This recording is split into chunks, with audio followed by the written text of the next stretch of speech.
Okay, everyone. So apologies for our little bit of a technical hitch there. I think we might have lost internet or something for about 5 minutes. But unfortunately, this is what happens when we're in science and, you're out on remote locations and things like that and on boats and all this kind of stuff at sea. So we deal with this a lot. In fact, we have to deal with this over much longer time periods when we're out in the middle of the ocean and maybe we're 5 days by boat away from any land, and so we have to use satellite for internet and all this kind of stuff. So I'm glad it came back within 5 minutes.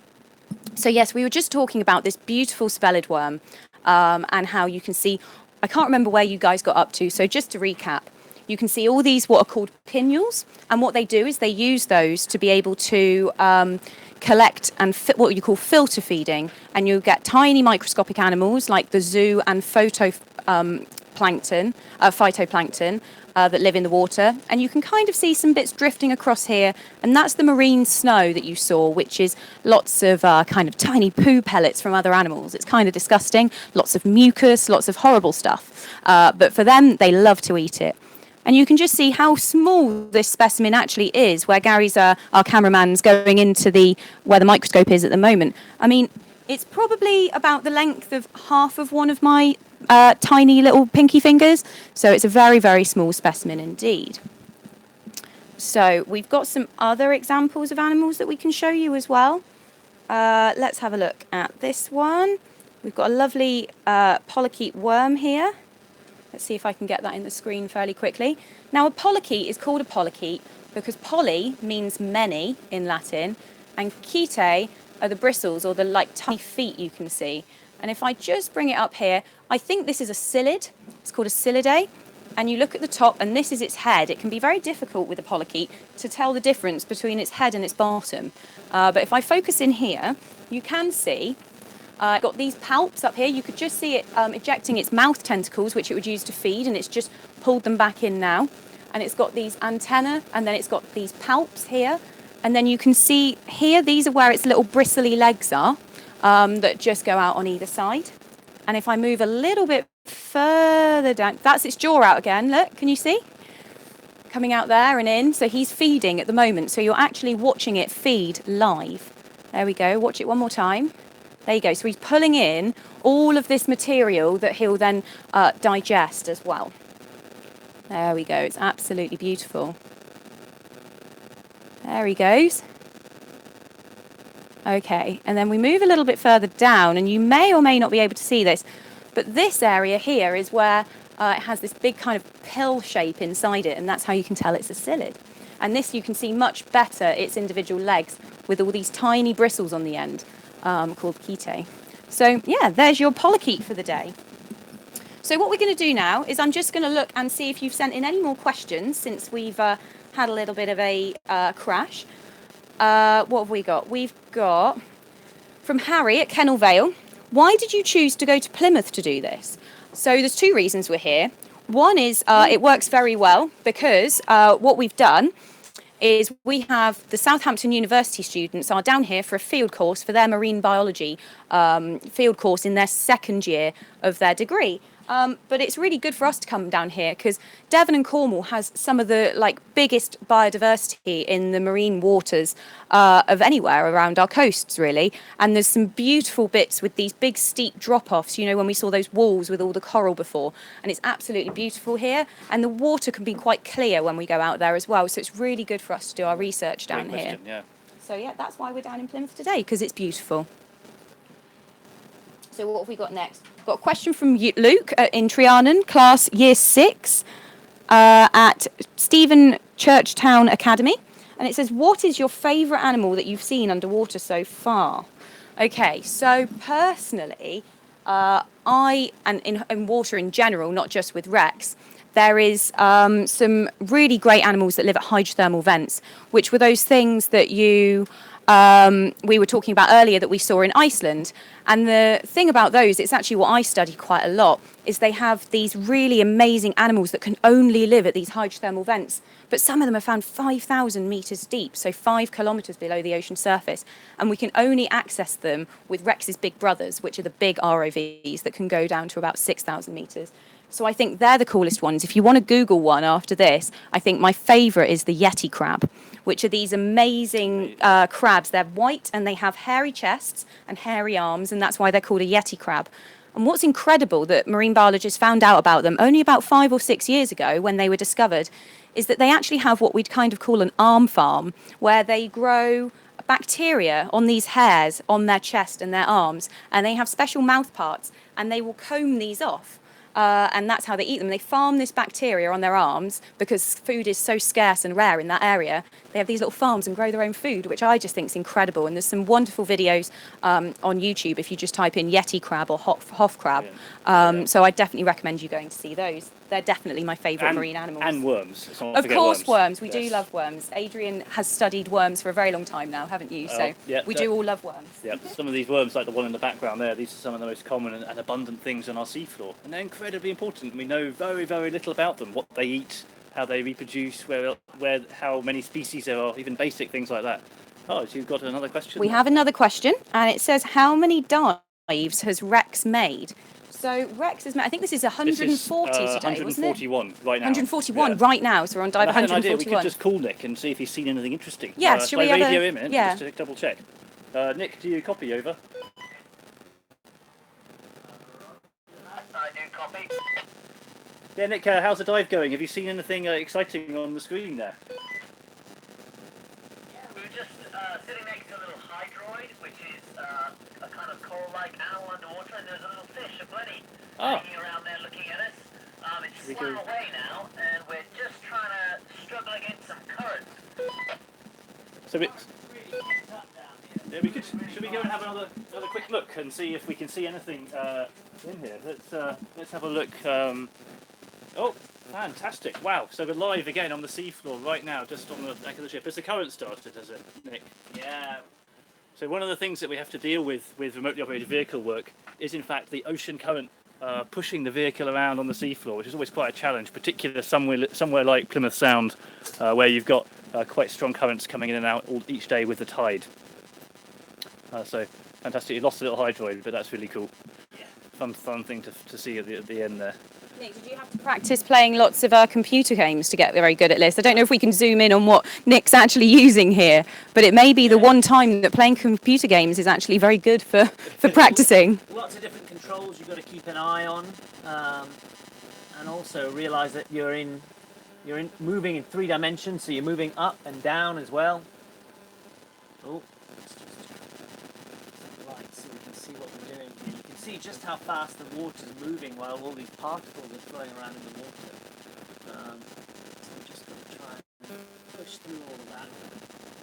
So yeah, all of those particles, which most people don't realise, are actually, as we were saying earlier about the marine snow, mostly made up of mucus and kind of bits of poo and things as well. So, they call it marine snow, which makes it sound much nicer, but it's actually kind of disgusting. But that's what all of the animals that filter and suspension feed are eating, as well as the tiny microscopic algae and zooplankton. So a question just popped up actually on the YouTube channel there. Oh, awesome. So somebody's watching the new one, because obviously great. those of you who are watching realise that we had to change the link because we had a slight technical loss of the signal for the moment. And unfortunately I didn't get your name, but it was, have you ever seen a great white shark for Rex, which would be amazing. Also scary. We've seen a big, we've actually seen a big, so it's a great question. We've seen a big nurse shark, and that's, I think I mentioned it earlier when it's in the middle of September. I can't remember the exact dates, but if you type into the internet, I'm sure that will tell you the answer. So we're just a fantastic thing. If you wanted to come down, we'll have Rex here, probably even have it in the water, and anyone can come on board and see what's going on. So that's a date for your diaries if you're into marine biology or oceanography, or which everyone should be. Just generally boats and fun things like that, yeah. So awesome. So I think we're just going to take a couple more questions, because we have had a few more come in by email actually, now that people have started tuning back into the link, and I wouldn't like you all to miss out. Wow, we have had a lot from Devon School. Okay, you've sent a lot of questions. Because we're not going to get through them all today, I try and reply to them all and give you a little answer to them after the live link as well. But yes, it's a lot here. I think you've pre-prepared this, and that's very impressive. Well done. So, look, you guys have clearly got a deep sea expert in your class. or someone that's very interested in it, or have been studying it altogether. So I'm very impressed. We've got, is Rex able to reach the midnight zone? And that's from Oliver S. So good question, Oliver. So as some of you may know, clearly, the deep sea starts generally around 200 meters.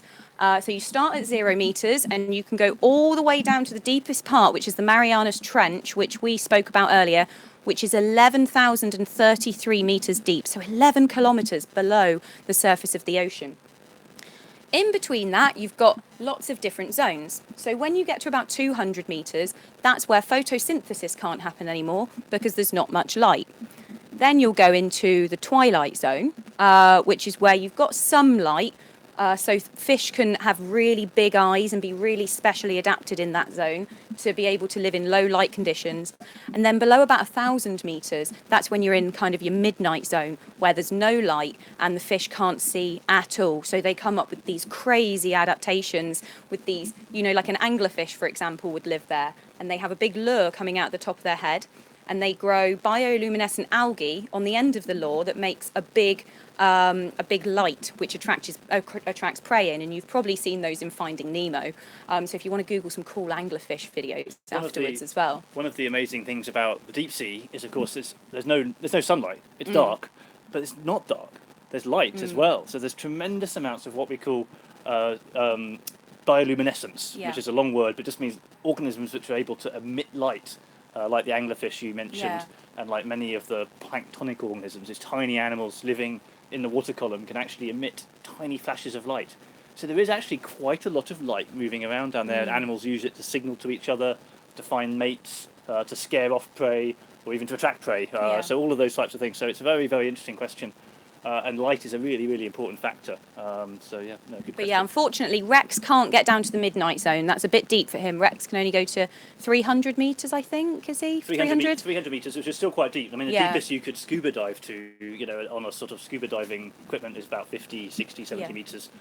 So we can go from, you know, 2 or 3 times that depth.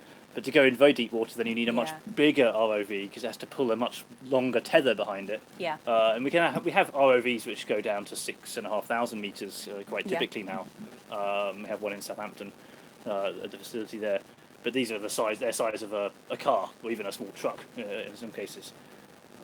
So how much time have we got for a few more questions? Or maybe if we do 3 more questions, I reckon we'll be okay to make up for the little bit of people, time we lost. We lost a bit with the technical downtime. This is a very interesting question. If Rex discovered a crate that it could lift, would you leave the crate or not? Ah, right. So that's like a sort of question. If we found something, we could pick it up. Yeah. So what we can do with Rex is it has a little manipulator arm, what we call, which is basically a little grabbing device, like a sort of a hand, if you like, in the front of the vehicle, where you can grab onto things on the seabed very firmly. Rex itself can't lift very much. It only has a little propeller, so all it can do is sort of power up as much as it can. It can't really lift a heavy weight. But what you can do is pull that heavy weight in with the tether. And today, actually just this morning, we did a really clever thing where we took down a rope with us in Rex's manipulator arm, in that little hand, attached that rope onto the experiment that we showed you outside, that big cage all covered in animals. They brought Rex back and then used that rope to bring the experiment up. So it's amazing what you can do if you just sort of think, if you can get something down there and attach a piece of rope to it, you can do all kinds of things. So we could bring things up like that off the seabed.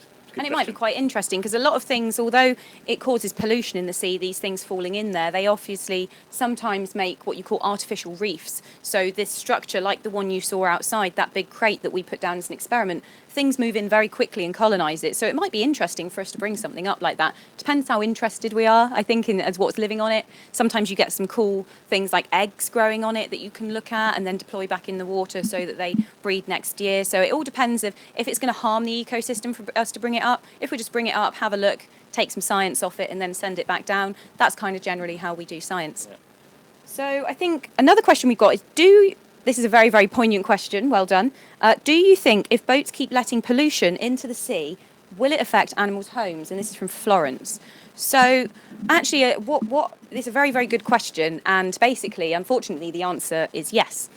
Every single way that we pollute the ocean, for example, we pollute the ocean with boats, We also have a lot of plastic pollution as well in there that harm marine animals. You get oil that spills from things, and also global warming, the fact that the planet is warming with climate change can change the balance of the ocean as well. So we're causing all these different pollution pressures on our ocean, and it affects it right from your rock pools all the way down to the Marianas Trench. So we are having a very, very big impact on our oceans, and not in a good way. But there are things that we can do. For example, with plastic pollution, it's very important to recycle. So that's something everyone can do at home. But recycling isn't enough. Something that you can do is you just avoid using plastic when you don't need to. So if you carry a bottle round with you instead of buying bottled water every day, that would be really good for you. If you carry a little coffee cup, if you drink tea at any point, you can carry that with you, and encourage your parents to do so as well, and maybe your teachers.